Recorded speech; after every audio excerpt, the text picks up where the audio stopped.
Hello friends, welcome back to positive voltage. मित्रांनो, electrical इंजिनिअरिंगमधील कोणतेही इक्विपमेंट बघितलं, ते ट्रान्सफॉर्मर असो अथवा मोटर असो किंवा कोणतेही मीटर्स असो, त्यामध्ये बेसिक एलिमेंट जे यूज केले जातात ते म्हणजे रेझिस्टन्स, इंडक्टन्स आणि कॅपॅसिटन्स. इवन इलेक्ट्रॉनिक्सचे स्विचेस, ट्रान्झिस्टर जरी पाहिले, त्यामध्ये ज्या बेसिक प्रॉपर्टी यूज केल्या जातात त्या RLCच्या असतात. जेव्हा डायोड ऑन असतो तेव्हा रेझिस्टन्स 0 असतो आणि जेव्हा डायोड ऑफ असतो तेव्हा रेझिस्टन्स इन्फानाइट असतो. तर या व्हिडिओमध्ये आपण RLCच्या बेसिक अंडरस्टँडिंग करूया.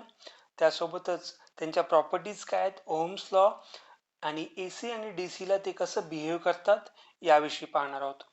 तर रेझिस्टन्स ही जी आहे एक LTI प्रॉपर्टी ऑफ मॅटर आहे. LTI means linear time invariant. Resistance हा लिनियर इन नेचर असतो आणि तो टाइम इनव्हॅरियंट असतो. इंडक्टन्स जी आहे ती इलेक्ट्रोमॅग्नेटिक प्रॉपर्टी ऑफ मॅटर आहे. त्यामध्ये जी एनर्जी स्टोर्ड होते ती इलेक्ट्रोमॅग्नेटिक फॉर्ममध्ये होते. Capacitance is electrostatic property of matter. तर कॅपॅसिटन्समध्ये जी एनर्जी स्टोर्ड होते ती इलेक्ट्रोस्टॅटिक इन नेचर असते. तर चला मग सुरुवात करूया.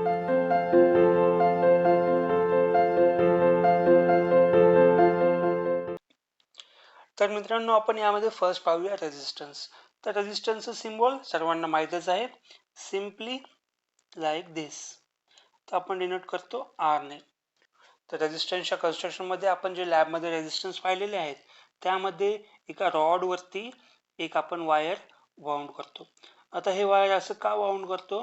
कारण रेझिस्टन्स हा प्रोपोर्शनल असतो लेंथला. मग लेंथ जास्त होण्यासाठी आपण काय करतो, हे वायर त्याच्यावरती वाऊंड करतो. मग हे झालं आपलं रेझिस्टन्स. नाव जे रेझिस्टन्सचा फॉर्म्युला आहे R is equal to rho L upon A. तो रेझिस्टन्स जो प्रोपोर्शनल असतो लेंथला, L is length and A is cross sectional area of that wire.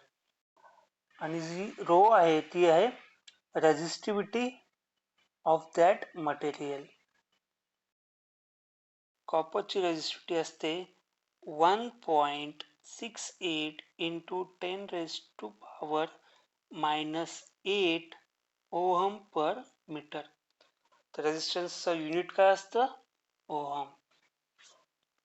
Now next बघू आपण इंडक्टन्स विषयी. तर इंडक्टन्सचं सिम्बॉल जे असतं ते सिम्पली एक कॉईल वाऊंड असते. हे झाला आपला इंडक्टन्स. तर याच्या कन्स्ट्रक्शनमध्ये एक आयर्न कोर असतं. आयर्न कोर वरती आपण काय करतो, कॉईल वाऊंड करतो. तर याचा फॉर्म्युला आहे L is equal to N square mu A upon L. जो A आहे तो क्रॉस सेक्शनल एरिया आहे. कशाचा आहे तो? मॅग्नेटिक मटेरियलचा. नेक्स्ट लेंथ आहे मॅग्नेटिक मटेरियलची लेंथ. आणि next N is number of turns. तर बऱ्याच वेळा या फॉर्म्युला देखील खूप क्वेश्चन विचारले जातात. तर इंडक्टन्स जो आहे तो प्रोपोर्शनल आहे नंबर ऑफ टर्न्सच्या स्क्वेअरला आणि प्रोपोर्शनल आहे तो एरिया ऑफ मॅग्नेटिक मटेरियल. तर आता पाहूया आपण कॅपॅसिटन्स विषयी. तर कॅपॅसिटन्सचा सिंपल जे सिम्बॉल आहे ते असतं लाईक दिस. तर कॅपॅसिटन्सच्या कन्स्ट्रक्शनमध्ये दोन पॅरलल प्लेट यूज केलेले असतात. या प्लेटच्या मध्ये एक इन्सुलेटिंग मटेरियल असतं. ते इन्सुलेटिंग मटेरियल कधी मायका असतं किंवा पेपर असतं और समटाइम्स एअर देखील असतं. तर कॅपॅसिटन्सचा फॉर्म्युला आहे C is equal to epsilon A upon D.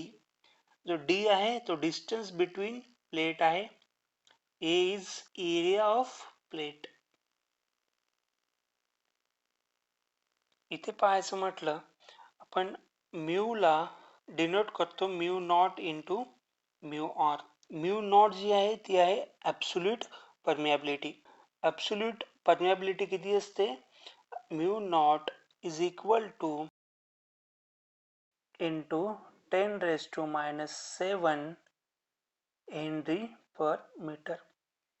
इंडक्टन्सचं unit असतं हेनरी. जी म्यू आर असते ती रिलेटिव्ह परमियाबिलिटी, ती डिपेंड असतं मॅग्नेटिक मटेरियलवरती. आता जर आपण इथे मॅग्नेटिक मटेरियल आयन यूज केलं असतं तर आयनची म्यू आर जी आहे ती असते 10,000च्या रेंजमध्ये.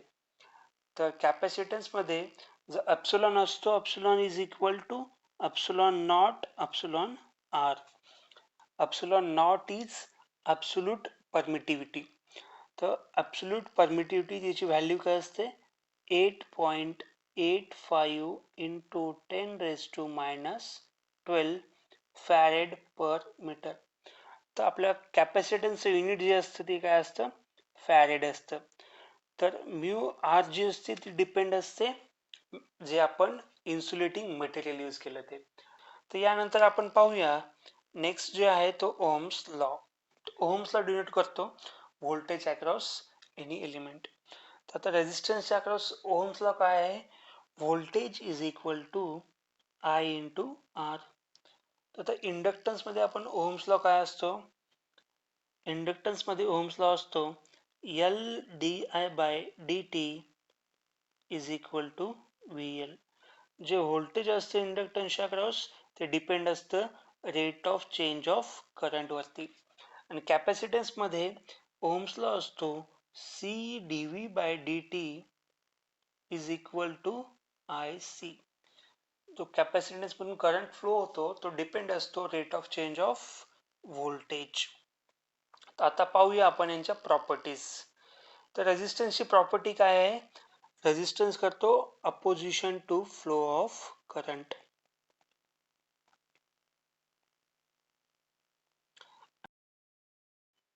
आणि इंडक्टन्सची प्रॉपर्टी काय आहे, तर इंडक्टन्सची प्रॉपर्टी आहे opposition to change in current.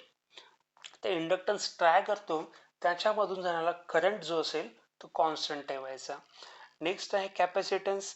कॅपॅसिटन्सची property काय आहे, opposition to change in voltage. म्हणजेच कॅपॅसिटन्स त्याच्या अक्रॉसचं व्होल्टेज आहे ते कॉन्स्टंट ठेवण्याचा प्रयत्न करतं. त्यामुळे जे आपले कोणते सेन्सिटिव्ह लोड आहेत त्याच्या अक्रॉस आपण एल सी फिल्टर यूज करतो. एल सी फिल्टर केव्हा यूज करतो, जेव्हा आपल्याला त्याच्यामधून जाणारा करंट आणि व्होल्टेज कॉन्स्टंट ठेवायचं असेल त्यावेळेस आपण एल सी फिल्टर यूज करतो. तर एल काय करेल, इथून करंट कॉन्स्टंट ठेवेल आणि सी काय करेल, व्होल्टेज कॉन्स्टंट ठेवेल. पण इथे कॅपॅसिटन्सची व्हॅल्यू खूप कमी असेल त्याच्यामुळे एक्स सी ची व्हॅल्यू जास्त असेल, हा करंट जो असेल तो काय असेल, निग्लिजिबल असेल. तर नेक्स्ट आपण पाहूया एसी ॲनालिसिस. तर एसी ॲनालिसिस मध्ये रेझिस्टन्सचा इम्पिडन्स असतो आर ओनली. नाव इंडक्टन्सचा इम्पिडन्स काय असतो, जे ओमेगा एल. तर ओमेगालाच काय लिहू शकतो आपण, जे 2 पाय एफ एल. आणि कॅपॅसिटन्सचा इम्पिडन्स काय असतो 1 अपॉन जे ओमेगा सी, त्यालाच लिहू शकतो आपण 1 अपॉन जे 2 पाय एफ सी. आता हेच आपल्याला जर लॅपलॉस डोमेनमध्ये आपल्याला रिप्रेझेंट करायचं असेल त्यावेळेस जे ओमेगाला काय लिहितो आपण, एस लिहितो, एस ने डिनोट करतो. मग जो कॅपॅसिटन्स असेल तो डिनोट होईल 1 अपॉन एस सी. आणि जो इंडक्टन्स असेल तो डिनोट होईल एस एल. आणि जर रेझिस्टन्स पाहायचं म्हटलं तर रेझिस्टन्स जो असेल यामध्ये कोणतीच फ्रिक्वेन्सीची टर्म येत नाही, त्यामुळे रेझिस्टन्स हा आर नेस डिनोट होईल. तर पॉवर आणि पॉवर फॅक्टर. तर जो रेझिस्टन्स आहे तो ऍक्टिव्ह पॉवर कन्झ्युम करतो, ती असते I square R active power. तर यामध्ये करंट आणि व्होल्टेज मधला अँगल काय असतो, 0 असतो. त्याच्यामुळे काय होईल, power factor cos of 0 unity. Next inductance. Inductance काय करतो, तो रिॲक्टिव्ह पॉवर जी असेल ती ॲब्झॉर्ब करतो. आता आपण सिस्टीममध्ये जी लॅगिंग रिॲक्टिव्ह पॉवर आहे ती आपण कधी पण पॉझिटिव्ह घेतो.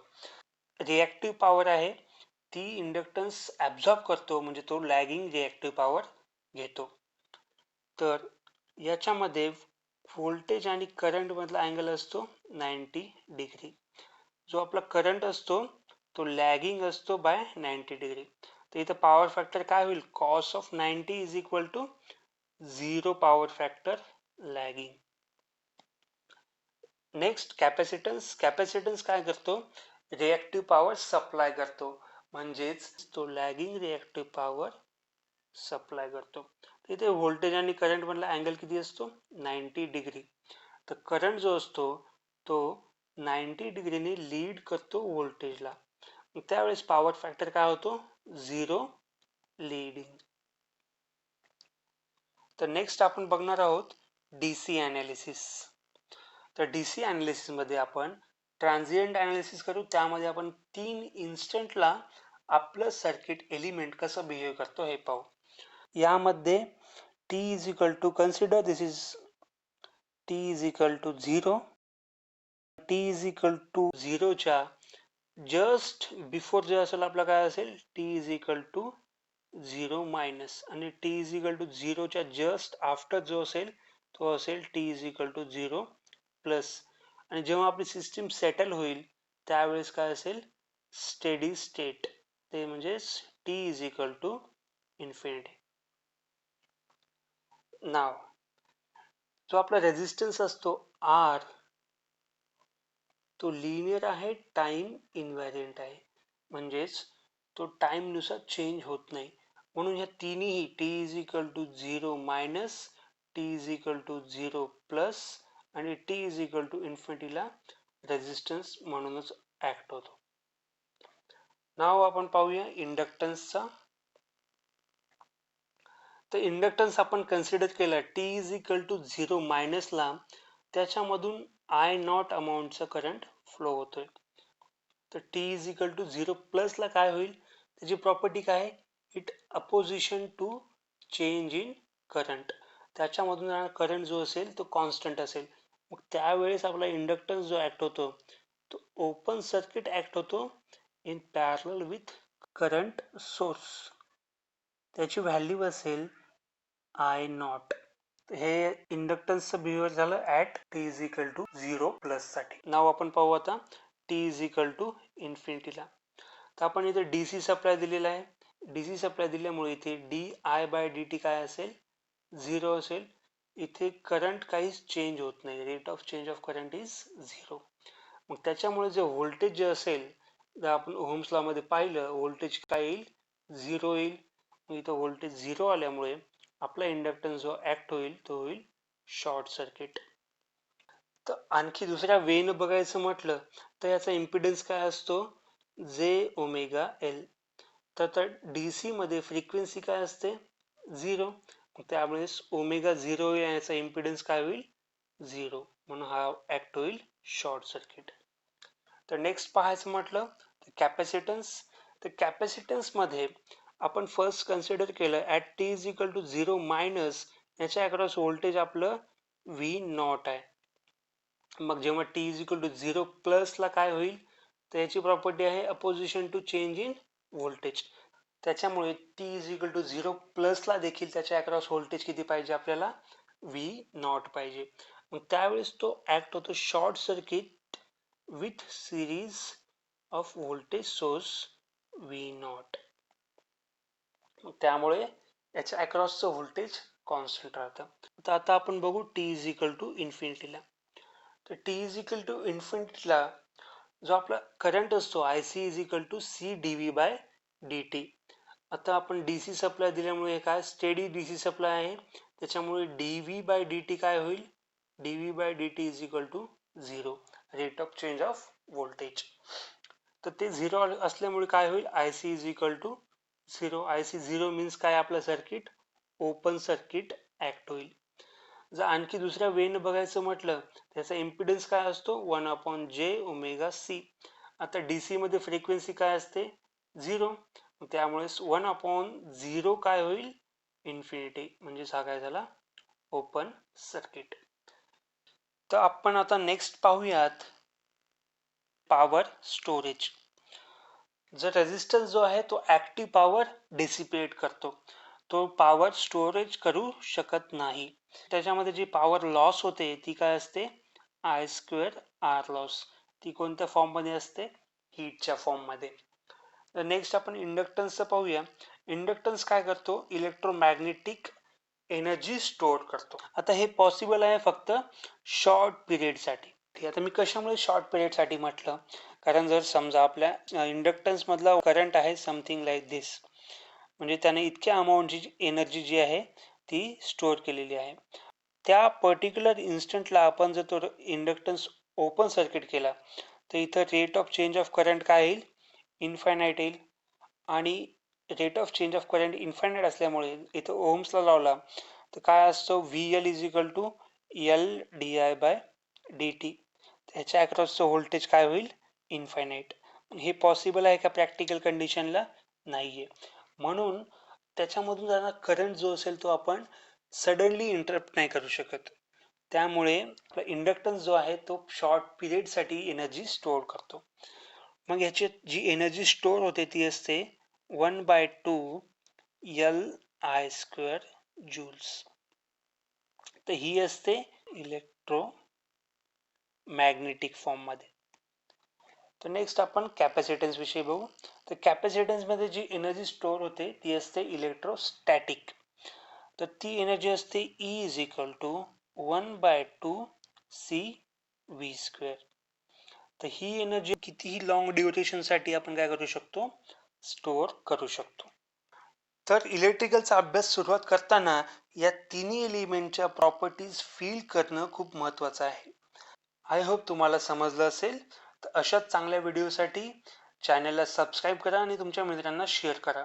डिस्कशन आणि डाऊट सॉल्विंगसाठी टेलिग्राम ग्रुप जॉईन करा. लिंक खाली डिस्क्रिप्शन बॉक्समध्ये दिलेली आहे. Thank you for watching this video. Be positive.